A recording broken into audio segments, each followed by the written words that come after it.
Kuliah di jurusan kedokteran itu sudah pasti secara umum itu membutuhkan biaya yang tidak sedikit, puluhan juta bahkan sampai ratusan juta rupiah. Makanya seorang mahasiswa kedokteran ataupun calon mahasiswa kedokteran itu banyak yang mencari berbagai macam beasiswa dengan tujuan untuk meringankan beban biaya kuliah di kedokteran. Nah, sudah saya searching di berbagai sumber, setidaknya ada 7 program beasiswa yang khusus untuk mahasiswa jurusan kedokteran.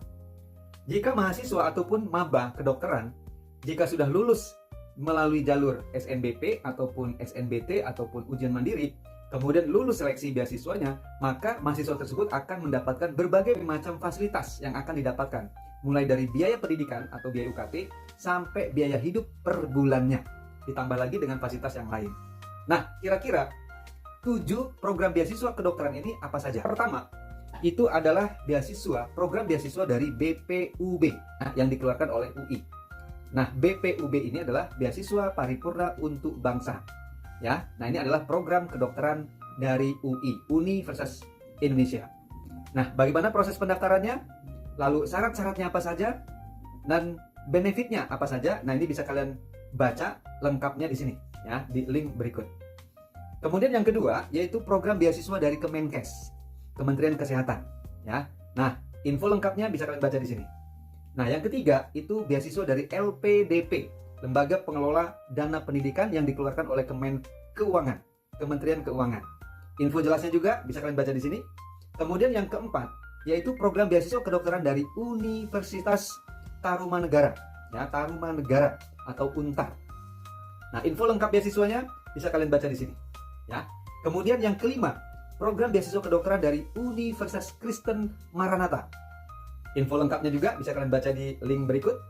Kemudian yang keenam, yaitu beasiswa Fakultas Kedokteran dari Unair, Surabaya. Nah, bagaimana pendaftarannya, syarat-syaratnya, kemudian benefitnya, itu bisa kalian baca di sini, ya. Nah, kemudian yang terakhir, yang ketujuh, itu program beasiswa dari Tanoto Foundation. Ya, seperti apa pendaftarannya, ya, syarat-syaratnya apa saja, dan benefitnya apa saja, bisa kalian baca di sini. Nah, mudah-mudahan kalian akan mendapatkan salah satu program beasiswa khusus untuk kedokteran, ya.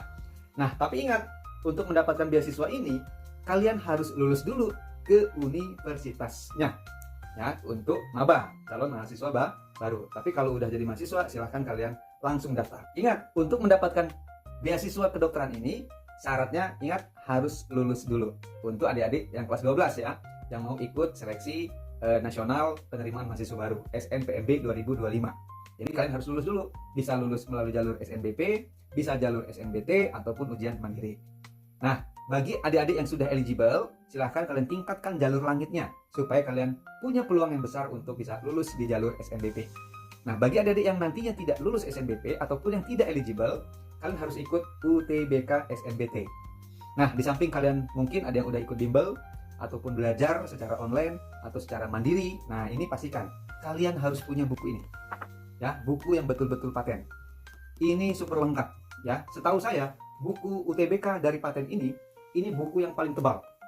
Ada 623 halaman, adik-adik, yang paling tebal dan informasinya pun paling lengkap, ya. Buku UTBK yang lain nggak ada setebal ini.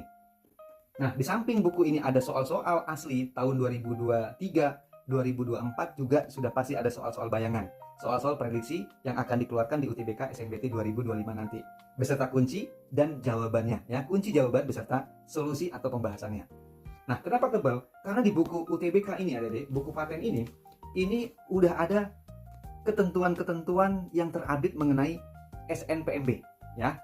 Ketentuannya, jangan sampai kalian gagal administrasi gara-gara tidak tahu seperti apa ketentuan atau aturan main yang ada di SNPMB 2025. Kemudian di sini juga akan dijelaskan, ya, dijelaskan tentang materi-materi yang akan diujikan, mulai dari KPU, PPU, KMBM, kemudian PK, ya, PM, literasi bahasa Indonesia dan literasi bahasa Inggris. Ada 7 subtopik yang akan diujikan di sini.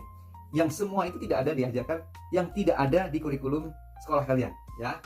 Nah, jadi pastikan untuk adik-adik pejuang UTBK SNBT, kalian wajib punya buku paten, ya. Nah, untuk jelasnya kalian check out di keranjang kuning.